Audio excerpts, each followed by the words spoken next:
Donc merci beaucoup. Merci beaucoup en particulier à Aurore Mregen pour avoir pris le soin de penser et d'organiser cette journée de travail au sein du projet de recherche TTH. Alors, ma propre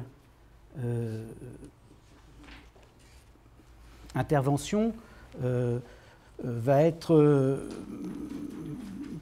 une espèce de témoignage d'une manière très très embryonnaire de faire peut-être un petit peu de ce qu'on peut nommer une philosophie de terrain. Je reprends l'expression à nos collègues, en particulier à nos collègues, à Xavier Guchet et à toute son équipe. Alors, de manière très minimale, et pour moi, il va s'agir de témoigner de la manière dont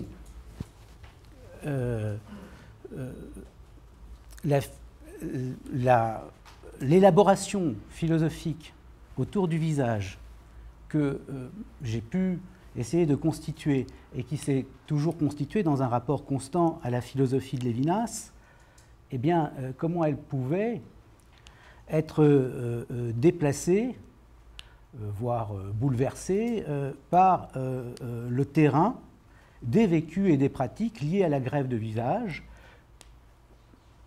avec lequel nous avons pu avoir de manière très timide et évidemment toujours trop superficielle, mais contact grâce à notre travail avec le service du professeur Devauchet. Et au fond, philosophie de terrain, je l'entends juste en ce sens, comment une philosophie peut essayer d'éclairer des situations, mais toujours inversement, comment elle est elle-même mise en suspens et déplacée par les situations qu'elle rencontre. Quant aux acteurs, moi, ma philosophie à propos de l'autre est telle que je ne pense pas qu'on puisse prendre le point de vue de l'autre, donc je ne sais pas. Mais j'espère que justement nos discussions nous permettront de partager ça, jusqu'à quel point précisément aussi il peut y avoir un apport dans ce croisement. Alors, à partir de ce petit préambule, mon intervention se déploiera selon 3 points, le premier étant sans doute un peu plus substantiel que les 2 suivants. Le premier consistera, et ici il y aura un certain nombre de croisements avec l'exposé fait par Martine Lebovici, à rassembler un certain nombre de descriptions qui singularisent l'approche descriptive du visage qui est celle de Lévinas, pour ensuite, ce seront les 2 seconds points, les mettre au contact.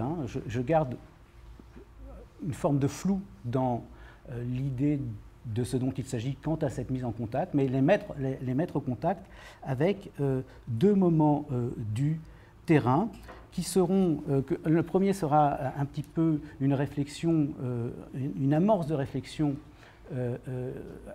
sur la pratique du chirurgien qui procède à la greffe du visage, et à partir de cette phrase d'un chirurgien américain qui a pu dire « A face is like a hand », un visage c'est comme une main, et de voir dans cet énoncé, de poser la question pourquoi d'un certain point de vue un visage c'est comme une main, et pourquoi d'un autre point de vue un visage ne peut pas être comme une main, et de voir comment les deux, et pourquoi, éventuellement au prix d'une certaine tension, doivent être tenus dans la pratique du chirurgien. Et le deuxième point de contact consistera en une tentative de mise en rapport entre des descriptions, la description du visage lévinassienne, dont j'aurais rappelé sommairement un certain nombre de traits dans mon premier point, avec, là aussi c'est très superficiel, et par exemple par rapport à la pratique de Sophie Crémadès, dont tout le temps est employé à être auprès des patients. Évidemment, ça ne peut être que marqué d'une certaine superficialité, mais bon, pour un philosophe habitué d'habitude à lire des textes et à les commenter, c'était déjà un grand contact. Donc, une pratique d'entretien assez long avec l'une des patientes greffées de la face. Donc voilà, donc je vais commencer par le premier point. Je voudrais prendre cet angle d'attaque, que Lévinas est un phénoménologue qui se place aux limites de la phénoménologie, mais qui procède à des descriptions de type phénoménologique, et que, ayant affaire au visage, on arrive à un moment de mise en crise de la description, précisément parce que le visage peut être qualifié, ce n'est pas un mot de Lévinas, mais enfin, c'est un mot que l'on trouve chez certains de ses commentateurs, de contre-phénomène. Et donc, néanmoins, la garantie méthodique est que l'on puisse effectuer des descriptions rigoureuses, réeffectuables par d'autres, avec un degré suffisant d'évidence. Et que s'il n'y a pas de degré suffisant d'évidence, ces descriptions soient rejetées comme non rigoureuses, même lorsqu'il s'agit de s'approcher de ce qui excède ou déborde la dimension de ce qui est descriptible avec le visage. Donc je vais rappeler de manière sommaire un certain nombre de traits descriptifs du visage. Il est, alors, pour ce faire, je vais d'ailleurs, oui, j'en ai le temps, laisser résonner quelques citations de Lévinas à l'orée de ces descriptions, prises dans divers textes. Comme il ne s'agit pas d'un travail là sur les textes philologiques, peu importe, je donne quand même les citations. Le visage est abstrait. Le visage est abstrait. L'abstraction du visage est visitation et venue qui dérange l'immanence sans se fixer dans les horizons du monde. Première citation. Portant sur l'abstraction du visage, qui est effectivement, de prime abord, surprenant. Deuxième citation. C'est lorsque vous voyez un nez, des yeux, un front, un menton, et que vous pouvez les décrire, une citation qui a déjà été donnée, que vous vous tournez vers autrui comme vers un objet. La meilleure manière de rencontrer autrui, c'est de ne pas même remarquer la couleur de ses yeux. Donc, le fait que autrui en son visage soit en excès sur les qualités objectives de matière et de forme de sa face, si nous reprenons cette distinction. Troisième citation, le visage est dans la trace de l'absent absolument révolu. Le visage est dans la trace de l'absent absolument révolu. Donc une manière de nouer la problématique du visage à celle de la trace, et d'une trace là aussi très paradoxale, la trace de ce qui n'a jamais été présent. Ce qui là aussi heurte de prime abord le sens commun. La trace, autre citation qui va dans ce sens, la trace est la présence de ce qui, à proprement parler, n'a jamais été là, de ce qui est toujours passé. Et enfin, dernière citation, qui décline ce qui vient d'être décrit d'un point de vue phénoménologique et ontologique, d'un point de vue éthique. Ce visage est le même exposé dans sa nudité. Sous la contenance qu'il se donne, perce toute sa faiblesse et en même temps surgit sa mortalité, à tel point que je peux vouloir le liquider complètement, pourquoi pas. Cependant, c'est là que réside toute l'ambiguïté du visage et de la relation à l'autre. Ce visage de l'autre, sans recours, sans sécurité, exposé à mon regard dans sa faiblesse et sa mortalité, est aussi ce qui m'ordonne, tu ne tueras point. Donc le visage comme étant le commandement même, tu ne tueras point. Donc je laisse résonner à l'orée de la petite description sommaire à laquelle je vais procéder maintenant, ces différentes citations qui, en fait, au fond, déploient et, si je puis dire, délimitent le champ de cette description.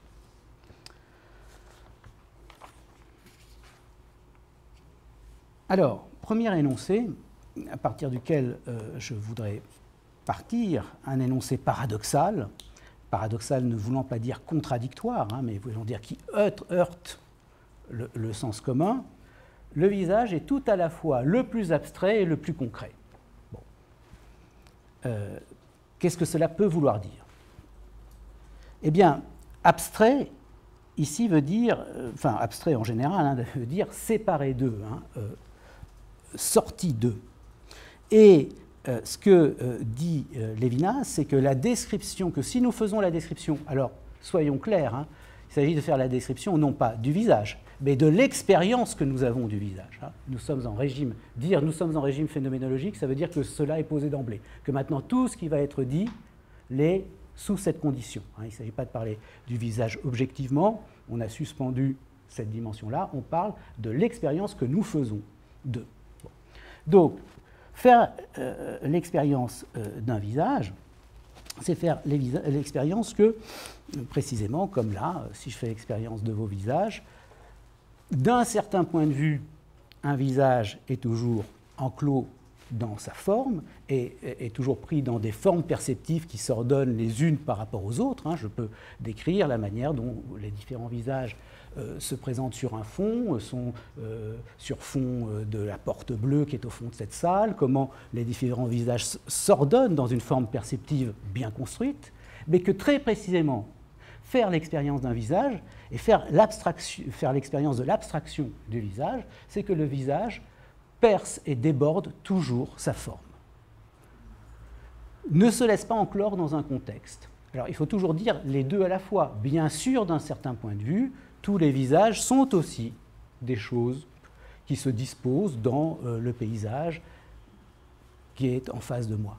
Mais faire l'expérience perceptive d'un visage, c'est faire l'expérience d'une force, d'une forme, enfin plutôt, oui, d'une perturbation qui défait cette bonne forme perceptive de tel point de vue que le visage est toujours rupture, interruption d'un contexte. Et faire vraiment l'expérience du visage, c'est faire l'expérience de ça. Bon. Il faut dire que de prime abord et le plus souvent, nous ne faisons pas l'expérience du visage comme cela, mais que s'il y a de l'expérience du visage, cette interruption, ce dérangement est toujours présent, suspendu, là, quelque part. Maintenant, quand on passe dans le métro et qu'il y a des visages autour de nous, souvent, nous ne les expérimentons pas comme des visages. Mais s'ils peuvent s'éveiller comme des visages, c'est que cette expérience-là, de rupture, de dérangement, est toujours, pour ainsi dire, en réserve, hein, présupposée. C'est en cela que, dans ces formulations souvent un petit peu qui rassemblent, Lévinas peut dire le visage est abstrait. C'est cela que ça veut dire. Et il s'abstrait de son contexte. Il est hors contexte. Mais ce n'est que dans sa concrétude même, que parce qu'il est le plus concret, que le visage a cette force, disons cette force d'abstraction. Un visage est l'absolument singulier dans sa concrétude sensible, au point que le mot visage est toujours trop général pour nommer ce qui ne devrait pouvoir que se désigner d'un déictique. Et donc un visage est toujours dans sa réalité matérielle concrète, c'est pourquoi il n'est indiscernable de la face. Hein. Pourquoi à la fois d'un certain point de vue, il faut pointer le visage comme excès sur la face, et à la fois d'un autre point de vue, bien sûr, il n'est nulle part ailleurs que dans la réalité concrète, si on fait jouer cette distinction visage-face, matérielle, de la chair, du sang, des os, etc. Et il faut préciser, mais puisque nous sommes en régime de description d'une expérience, que c'est pas que ce dont nous faisons l'expérience, ce n'est pas de la réalité objective elle-même. Nous parlons de l'expérience que nous en avons, c'est-à-dire nous parlons de la manière dont nous sommes affectés dans notre sensibilité. La singularité du visage, c'est cette affection dans notre sensibilité telle qu'elle produit ce dérangement qui a été décrit comme dans un premier temps sous le nom d'abstraction. Donc le visage est à la fois le plus concret et le plus singulier. Et pourtant, à bien des égards, ce sera un deuxième point de description, le visage est aussi le plus universel. Là aussi, formulation paradoxale. Alors il faut creuser un peu si on suit la description lévinassienne, de quelle singularité s'agit-il quand on parle de la singularité du visage?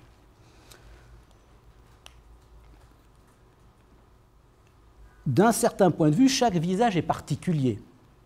Mais quand nous le désignons comme particulier, précisément, nous le désignons comme étant la variation d'une forme, d'une organisation, d'un type général. Tous nos visages se ressemblent en un sens, puisque ce sont tous des visages, et que nous voyons les traits communs à tous les visages humains. Et puis, il y a des variations qui font que chacun a son visage. Mais ce n'est pas cela qui, dans la description lévinassienne, singularise le visage. Même si, toujours, il faut sans cesse redire, comme une espèce de principe qu'il faut sans cesse réaffirmer, même si la singularité dont il s'agit est toujours à même et nulle part ailleurs que dans la particularité de tel ou tel visage. Comme le visage est toujours à même la face. Mais Lévinas ne parle pas du visage concret et particulier qu'on peut identifier comme ce visage-ci, mais qui resterait l'exemplaire d'un type et qu'il serait possible, par exemple, de reprendre dans un portrait robot. Il ne parle pas non plus exactement du visage comme support des émotions, même si, encore une fois, ce dont il parle ne peut se situer qu'à même le visage support des émotions. Précisément, et on revient toujours sur la même idée, le visage d'autrui, sa singularité, elle vient tout entier du fait qu'il me frappe, m'échappe, ne se laisse pas capturer par toutes les tentatives de l'acclimater, d'en faire le tour, de le comprendre, ou même simplement de le percevoir. Il perturbe la bonne forme perceptive. C'est ce qui est dit de manière un peu imagée et un petit peu gentille dans la petite phrase « on ne connaît pas la couleur des yeux », etc. Plus crûment, si on identifie un visage, et même si on l'identifie dans sa particularité, c'est pour ça qu'il ne faut pas se tromper de niveau de description.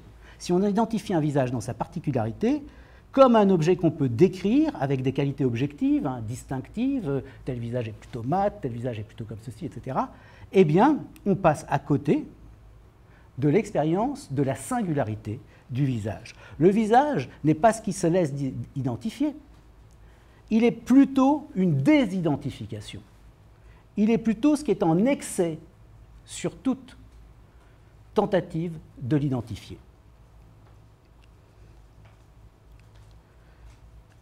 En un sens, il se désidentifie sans cesse, il saute en dehors de sa forme, dit Lévinas. C'est pour ça qu'on peut penser qu'on épuise moins le commerce humain que le commerce des choses, parce qu'il se renouvelle sans cesse, que même s'il y a des gens qu'on voit depuis 30 ans, finalement, ils sont toujours un peu nouveaux, et que c'est pour ça que la vie n'est pas si terrible. Tandis qu'une chose peut se laisser épuiser dans ses déterminations objectives et particulières. Il se désidentifie et il me désidentifie. Les deux vont ensemble. Il ne se laisse jamais enclore dans son identité de chose, et ainsi il interrompt ma propre identité et mon propre pouvoir de synthèse. C'est pour ça que, à ce niveau de description, l'expérience du visage est une expérience très déstabilisante et, au fond, désagréable. Ça perturbe. C'est pourquoi la singularité du visage dont il s'agit dans les descriptions de Lévinas n'est pas celle de la ne se confond pas avec la particularité d'un visage particulier qu'on pourrait, par exemple, identifier par des processus biométriques. La singularité dont il s'agit se joue à un autre niveau. C'est ce que, au fond, et ce qui est en jeu là, c'est ce que Lévinas nomme identité d'unique. Elle vient toujours en excès sur toute substance identifiable.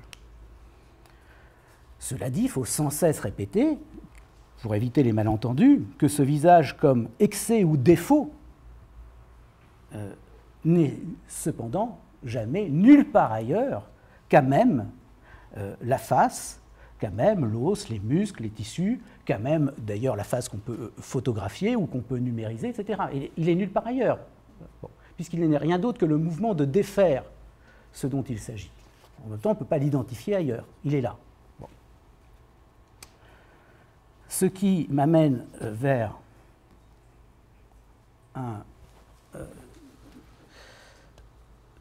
autre point de tension dans la description, c'est que le visage est deux fois trace. Si on suit la description proposée par Lévinas, bien sûr, le visage est ce qu'on pourrait appeler trace indice, qui permet d'identifier. Quand on cherche à identifier quelqu'un et qu'on cherche les traits particuliers qui l'identifient, mais il est précisément trace de ce qui n'a jamais été présent. Et c'est là que se situe la radicalité de la description lévinassienne. Il n'est pas la trace indice d'un sujet, substance qu'on pourrait identifier dans sa particularité, dont un indice subsisterait. Il est trace de ce qui n'a jamais été présent. Et là, on comprend cet énoncé de prime abord un petit peu étonnant et contre-intuitif pour notre sens commun. Il est toujours en excès, on n'a jamais pu le stabiliser. Donc, il n'a jamais été présent pleinement, de manière stable, une fois pour toutes. Et c'est de là que lui vient sa singularité. Et si la singularité du particulier, de la chose substance particulière, peut être pistée, tracée, capturée, la seconde manière de faire trace n'appelle pas et ne donne pas prise à des procédures de pistage, de traçage, etc. Quand on a affaire, alors ce que dit Lévinas, et j'y viendrai sur la fin de ma petite présentation, c'est que face à la trace, au visage comme trace, au fond, il y a plusieurs formulations, mais ce qu'il y a à faire, c'est un témoignage. Il faut produire un témoignage, il faut témoigner. C'est un petit peu obscur pour le moment, je vais éclairer la chose un petit peu dans quelques minutes. Mais là je voudrais poursuivre cette voie, puisqu'on n'a pas encore expliqué en quoi le visage est aussi le plus universel. Et là aussi, il faut défaire un certain nombre de contresens spontanés, me semble-t-il, sur la philosophie de Lévinas, qui font qu'on peut y voir une entente assez commune, de dire, bah oui, dans le visage, il y a notre commune appartenance à l'humanité. Oui, mais qu'est-ce que ça veut dire ? Qu'est-ce que ça veut dire avoir forme humaine ? Et donc, par notre visage, se signaler dans la commune appartenance à l'humanité. Eh bien là, on l'a vu, et je ne vais pas m'étendre là-dessus, au fond, ce qui nous humanise à avoir beaucoup plus avec l'épreuve d'un excès sur la forme qu'avec une forme particulière. Donc, avoir forme humaine, c'est avoir rapport avec cet excès sur la forme. Ce qui veut dire qu'il faut éviter, me semble-t-il, un certain nombre de contresens. Ce n'est pas l'appartenance, hein, si on suit ces descriptions lévinassiennes, ce n'est pas l'appartenance à une espèce ou à un genre parmi d'autres, hein, où est-ce qu'on se classe, dans quel règne, dans quel genre, dans quelle espèce, qui nous fait humains. Ce n'est pas parce qu'on appartient à une certaine classe d'étangs, alors étant ça veut dire une certaine classe d'êtres en général, bon, qu'on est humain. C'est parce qu'on fait visage qu'on est humain. Ça fonctionne dans l'autre sens. Ou plus exactement, c'est parce qu'on est susceptible d'ailleurs de faire l'épreuve d'un visage qu'on est humanisé. Et ce n'est pas parce qu'on est biologiquement fabriqué de telle manière ou ontologiquement on peut nous mettre dans telle ou telle classe qu'ensuite on a le pouvoir d'être dans l'épreuve du visage. C'est être pris dans cette épreuve que j'ai décrite de déstabilisation qui nous fait humains. Et ça n'a rien à voir en fait avec la manière, avec ce dont quoi nous sommes faits, la manière dont nous sommes faits, etc.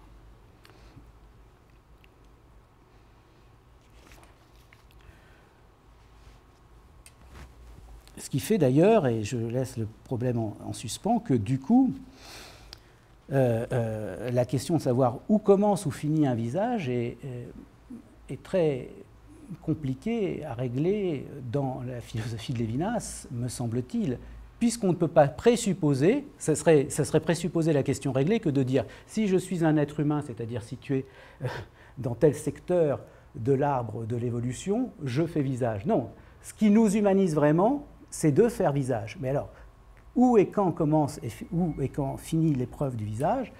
Néandertal a-t-il un visage? Ensuite, tel ou tel animal a-t-il un visage? Bon, pouvons-nous faire l'épreuve du visage devant tel ou tel animal? Pouvons-nous faire l'épreuve du visage devant tel ou tel être qui n'aurait pas été comme nous, qui n'appartiendrait pas comme nous à ce que nous appelons l'espèce humaine d'un point de vue biologique? Ces questions retentissent de manière assez grave et intéressante, je pense, à l'intérieur de cette philosophie.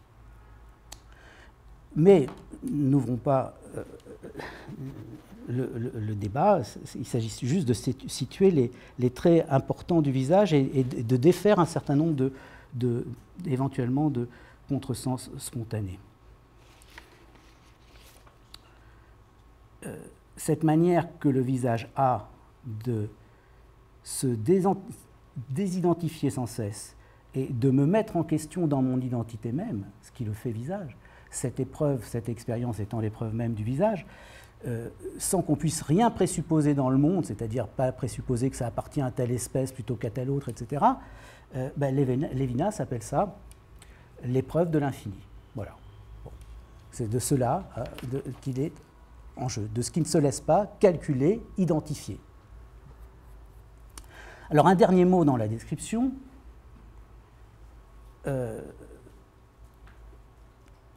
Toute cette description phénoménologique, elle se laisse ressaisir d'un point de vue qu'on peut dire éthique, puisque toute cette description, si on la reprend sous un autre point de vue, elle se résume, elle peut se résumer dans cet énoncé, un visage oblige. Un visage oblige.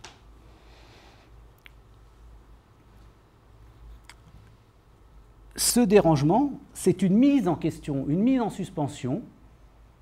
Faire l'épreuve du visage, si on la fait radicalement, c'est faire l'épreuve de la mise en suspension, de la mise en question de ce qui nous caractérise tous d'abord, c'est-à-dire notre complaisance à être ce que nous sommes et à vivre dans la complaisance de ce que nous sommes.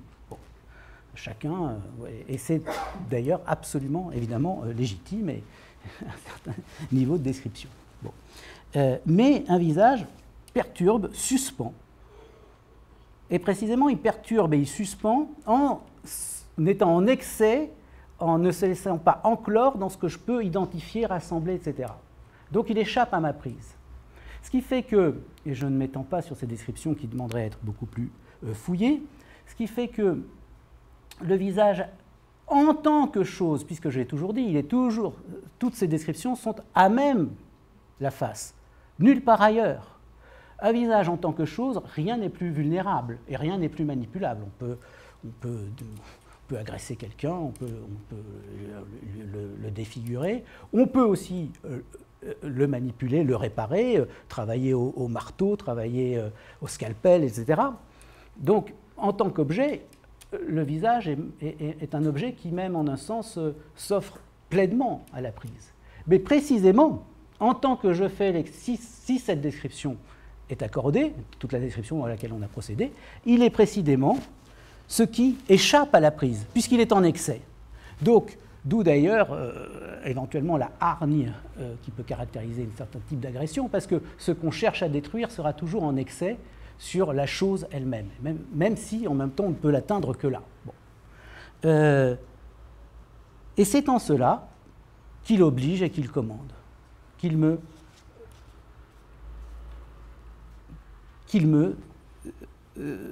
désarme comme par avance, puisqu'il échappe à ma prise. Et pour Lévinas, dans sa description, c'est depuis cette épreuve que s'ouvre l'horizon de toute signification.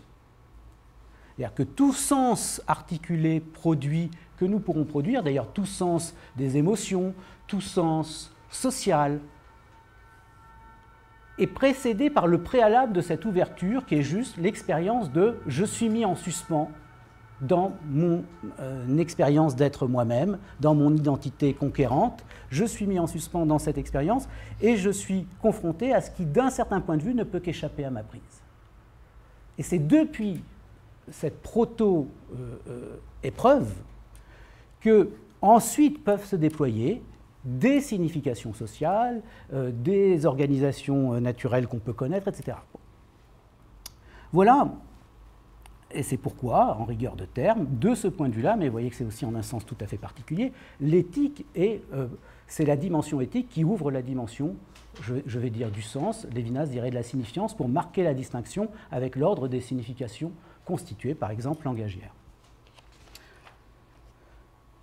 Et je vais le dire d'un mot, je vais le dire vraiment d'un mot, ça appellerait tout un tas de déploiements. Voilà, c'est pour ça, c'est justement en ayant anticipé ton rappel à l'ordre que je dis que je vais le dire d'un mot. Faire cette épreuve, se situer dans cette déstabilisation, l'assumer, en deçà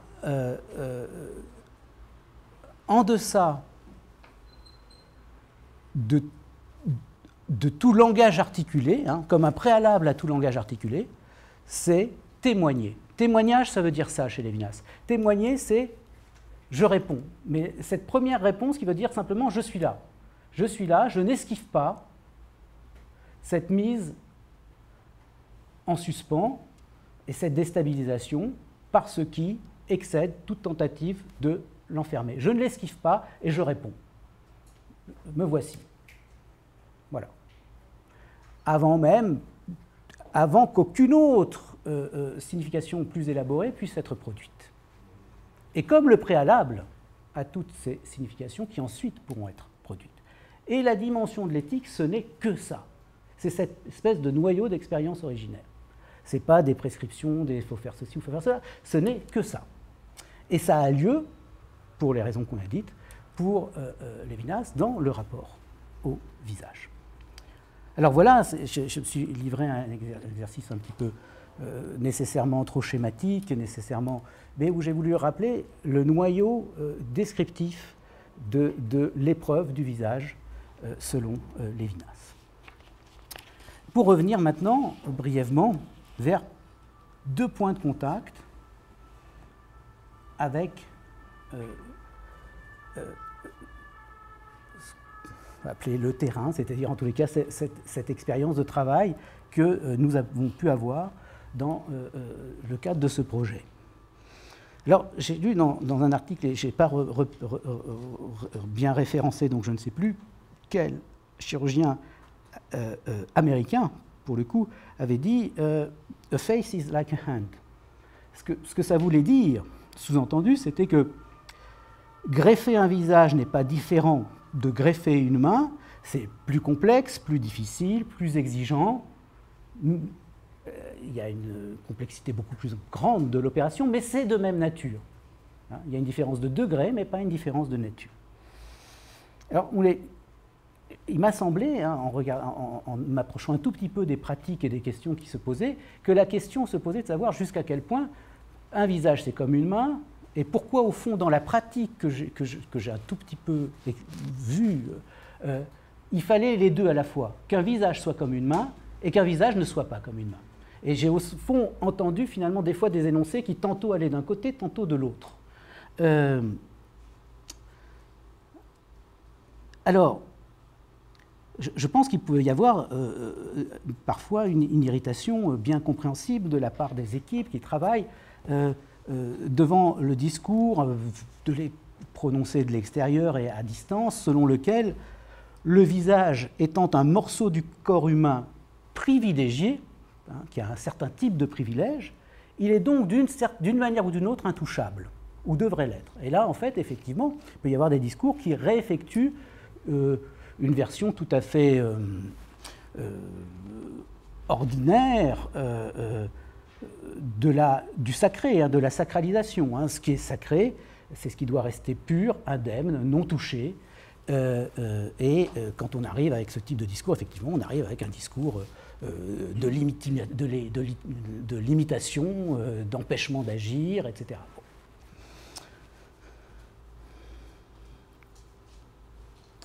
Donc, je comprends, enfin, il ne peut qu'y avoir qu'une irritation légitime par rapport à ce discours-là. Et on voit dans quoi il s'origine et dans quoi il s'ancre. Inversement, au-delà de la virtuosité, de la prouesse, de la difficulté, il est plus difficile de greffer un visage qu'une main. Il me semble qu'il est important pour les équipes que le sens donné à cet acte, procéder à la greffe d'un visage, dise quelque chose d'autre qu'une différence de degré. Ce qui est en jeu, ce n'est pas simplement une différence de degré dans la complexité. C'est un rapport à autrui qui est différent, qui est autre. Et que du coup, d'ailleurs, le fait qu'on puisse accorder une attention particulière à cette greffe plutôt qu'à une autre peut se justifier, et doit se justifier, en s'originant dans un autre discours que celui de la morale intimitante sur quelque chose de sacré ou je ne sais quoi. Bon. Et la manière dont on voit, me semble-t-il, surgir l'élément de justification est la suivante. Ce qu'on entend le plus souvent, c'est réintégrer dans le social. Si c'est très important de redonner un visage à quelqu'un, c'est que ça lui permet de revenir dans le monde humain, dans le monde social.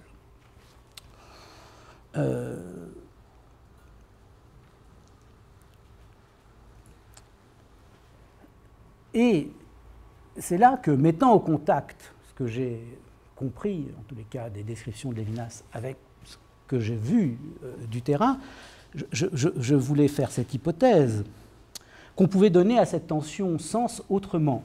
Et qu'au fond, on peut faire l'hypothèse que sous la question du social et d'un monde de signification partagée, retrouver un visage, ça inaugure à nouveau, c'est paradoxal de dire comme ça, l'aptitude à être source de l'appel qui commande.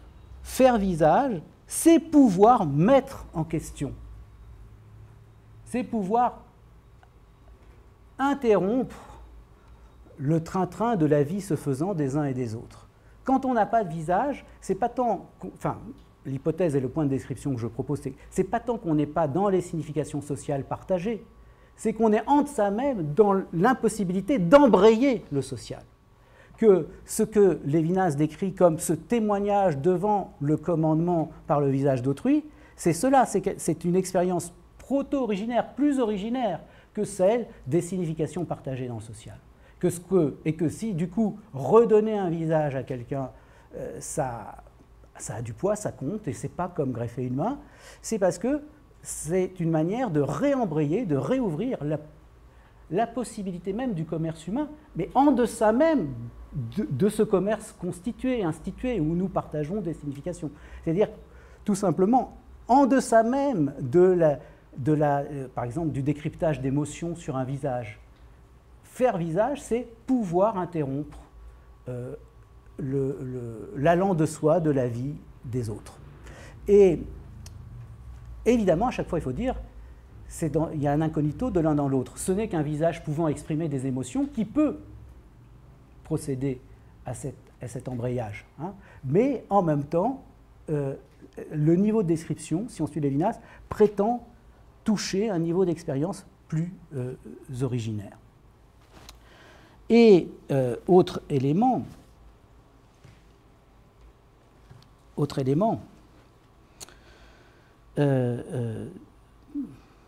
dans cette espèce de mise bord à bord entre une petite expérience des pratiques de nos collègues et ce qui est en jeu dans la philosophie de Lévinas, si on suit Lévinas, on aura compris que ce qui fait que le visage et le visage est toujours à même la face, nulle part ailleurs que dans la face, nous l'avons dit, c'est-à-dire dans l'objet, si on veut, mais en même temps est toujours en débord ou en excès. Et ce qui est en débord ou en excès par rapport à la chose, dans l'expérience que j'en ai. Ce qui fait que rien n'est plus naïf pour Lévinas que d'attacher un privilège à un morceau des temps, à un morceau de choses. Il y a même tout un discours sur la technique chez Lévinas qui magnifie la technique précisément parce qu'elle désacralise. Elle nous fait comprendre que l'origine du sens, ce n'est pas une chose, ce n'est pas un objet. Donc on peut y aller au marteau, on peut y aller au scalpel, on peut faire ce qu'on veut parce que ce qui est en jeu se situe dans précisément la perturbation ou l'excès par rapport à la dimension de l'objet.